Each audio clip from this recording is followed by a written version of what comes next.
I always think this is such the saddest thing ever. And it's harder to feel this way. My last paper for school, because I had to stop going to school due to my disability, I was almost done. I had like five classes done. I mean, five classes left or something like that, like five. But I have two degrees. My third was for education, other one human services. But anyways, I did research on the Holocaust and Jews and slavery because my paper was about basically why they conformed to it, why they like let it be done to them, and also that they both are alike and not different, or one was worse than the other. But excuse me, the saddest I'm perched.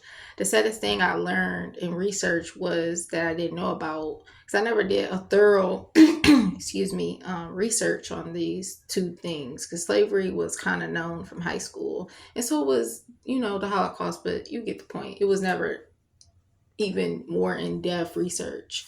Excuse my feet. Anyways, it was really sad to know that the disabled were taken out first because they were looked at as, okay, well, before we kill the other Jews, you can't even work, so you need to be taken out. And I feel that way in America. Like if you have a disability, I never experienced it, but I've seen it. And of course, when you see someone disabled, you think of their hardships, but it's nothing like experiencing being disabled, first of all, body wise, and then being discriminated. And when you work and you have responsibilities, it's an even harder just feeling of like not being enough, good enough.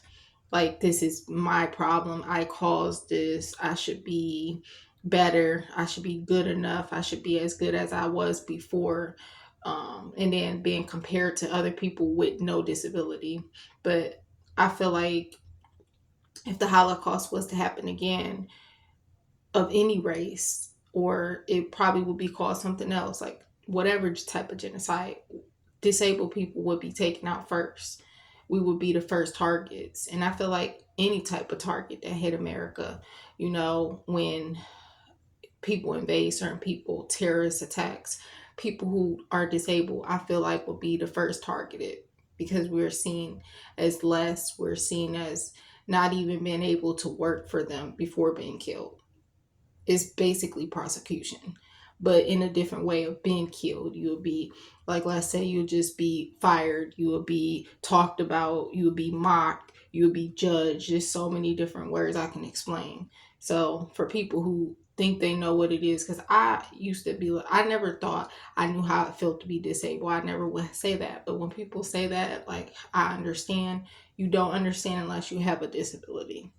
And I would always think that when I was younger and seeing it, middle school, da da da, da, whether it was somebody disabled at the school or not, or in public, I could feel like if they must suffer or have hardships or things may be hard or whatever, it must be sad or etc. But I never once said, and this is what you don't do in human services when you a counselor or therapist, you don't say I know how you feel, because you don't know. You don't want to say that because you don't know how it feels unless you had that exact experience. Okay, and disabilities can be all different, but the feeling is the same way and mutual. Some is worse than others, and you get the point. God bless.